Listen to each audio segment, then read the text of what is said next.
Food is arguably the best thing about being alive. No other bodily pleasure is enjoyed multiple times every day and never gets old. It's an expression of culture, our parents' love, and a means of celebration or comfort. That's why it hits a special nerve when we're told we should change what and how we eat to fight rapid climate change. One of the most delicious foods, meat, gets the worst press. It doesn't help that the topic is really hard to properly research yourself and that debates get emotional quickly. But clearly, science can give us an answer. The reality is, well, it's complicated.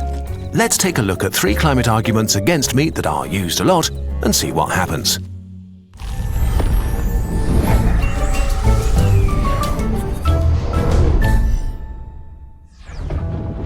1. Does our diet really play that big a role in climate change? Feeding billions of people is impossible without causing emissions. Even if someday we have zero-carbon tractors, refrigerators and cookers running on renewable energy, and electric trucks to move our food, there are still unavoidable emissions. Rice emits methane. We cut down forests to make room for pastures and crops. And we emit nitrous oxide when we use fertilizers and manure. Worldwide food production is responsible for about 26% of all human-made greenhouse gas emissions, which is unfortunate since food is not optional. While 26% doesn't sound that bad, it means that even if we extinguished all other sources of emissions today, the emissions from food alone would still use up our entire carbon budget by 2100. So no matter how we twist and turn it, food is a real driver of climate change. Still, emissions from different food items vary a lot. How do things look when we compare their footprints separately? Food's climate impact is most often based on life cycle assessments, an analysis that looks at all the emissions of a product throughout its existence, from production to transportation, packaging, use and waste management. In the most detailed meta-analysis of life cycle assessments to date, beef emissions stand out at the top. On average, a kilogram of beef emits 71 kilograms of CO2 equivalents. Lamb is also high at 40 kilograms. Pork emits 12 and poultry 10 kilograms. At the bottom we have lots of plant-based foods. Potatoes, for example, emit around 150 times less than beef. The most important aspect of food isn't weight though, it's nutrient density. A kilogram of beef would keep you alive much longer than a kilogram of potatoes. So how does the ranking change if we compare emissions per calorie or protein? Not much. Animal protein is still the most costly for the environment, and beef and lamb are also outliers in emissions per calorie. But is this fair? After all, not all beef is the same. There are all sorts of ways to rear cattle, from pure grass-fed to factory farming. The worst beef comes in at 105 kilograms of emissions per 100 grams of protein, the best at only 9, a 10-fold difference. In contrast, most other foods, especially plant-based, have a much narrower spectrum. Still, the best beef is worse than the worst plant. Okay, but this seems promising. Can we buy the right beef and lower our emissions? Maybe by buying locally produced beef to minimize our footprint? 2. Does buying local food actually matter? Let's stick with beef since it's such an outlier. By buying locally, you are trying to avoid emissions from transportation and packaging. But it turns out these only account for 0.5 to 2% of beef's total emissions. Actually, transport and packaging combined are only about 11% of all food emissions. Nearly all food transport emissions are produced over the last few miles, the regional travel on the road supplying the markets and shops in your area.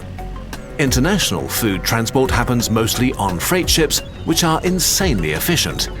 For example, shipping 1 kilogram of avocados from South America to Europe generates about 0.3 kilograms of CO2 equivalents in transport emissions and around 2.5 kilograms overall, while 1 kilogram of beef from your local butcher will come in at 18 kilograms in CO2 equivalents at least. So even when shipped great distances, emissions from almost all plant-based foods cause lower emissions than locally produced animal products. Okay, so if transport doesn't play a big role, what causes the vast amounts of emissions from beef then? By far the largest share of beef emissions consists of methane released directly by the animals. While CO2 hangs around for centuries, methane only stays in the atmosphere for decades. But in these short periods, it is very powerful. All in all, methane has already caused 23 to 40% of human-made warming so far. There's controversy about how bad this is exactly, and we don't want to dive in too deep here, but the way things stand, any kinds of extra emissions are not great. Still, all cows burp and fart to similar degrees. What explains the spectrum of beef emissions? There are a couple of things. It makes a difference if the beef comes from a dairy herd or one dedicated to beef production. 44% of the world's beef comes from dairy cows, sharing its footprint with dairy products. Dairy cows tend to get higher quality feed, which makes them grow faster and emit less methane. Geography also plays a role because it determines which farming methods are possible. The worst factor by far is the destruction of forests for farmland. Not only does this release the CO2 that was bound in the flora, it sets free carbon that was stored in the soil and destroys its ability to store it in the future. This aspect accounts for much of the range of emissions in beef. The worst emitters are farms burning down rainforest for farmland, especially in Brazil. There is a sinister truth hidden here. The more animals suffer, the better they are in terms of climate change because they are way more efficient. They use less land and their food is brought right to them, and so they grow faster and don't expend energy on things like walking. Cattle in a factory farm that never get to roam pastures can sometimes be less destructive for the climate than cattle grazing peacefully on a formerly lush piece of rainforest. But isn't it a bit out of touch with reality to demonize cows so much? Some of the land these animals are grazing on isn't suitable for crops anyway. By grazing on pastures, they can turn things we can't digest into food. Isn't farming animals just a smart way to make the best use of unused resources? 3. Don't cows mainly use land that we can't use for agriculture or other things? About half of the world's ice and desert-free land is used for agriculture, an area the size of the entire Americas plus China. Half of all agriculturally used land is dedicated to animals. Most of it is grassland, 65% of which cannot be converted to cropland. So pasturing animals is actually a very efficient way to use those areas since we can't grow human food there anyway. There are a couple of catches here though. While the idea of cows turning useless grass into steak is nice, it is part of a marketing lie. Even though it is so massive, pastureland alone can't support the ruminants living on it. Globally, grazing systems sustain only 13% of beef production. So if we were to switch to 100% grass-fed, we'd simply have to eat much less beef. In the US, beef production would crash by some 70% if it were to exclusively rely on grass. The only way to sustain our high demand for meat is by growing crops and feeding them to our cattle. And we haven't even talked about chicken and pigs, which exclusively eat feed crops. Because of this feed demand, less than half of the world's cereals are used directly as human food. 41% is fed to animals. The same is true for soy. There's a lot of talk about Amazon deforestation for soy production, which makes us think of soy milk and tofu. But only 19% of global soy production goes towards products for humans. About 77% is used to feed animals. Besides, land without food crops isn't automatically ecologically useless. A beef-free diet would free up around 2 billion hectares, a vegan diet would free up around 3 billion hectares of land. We could use this land to grow forests or restore wild grasslands, basically anything that could suck carbon out of the atmosphere.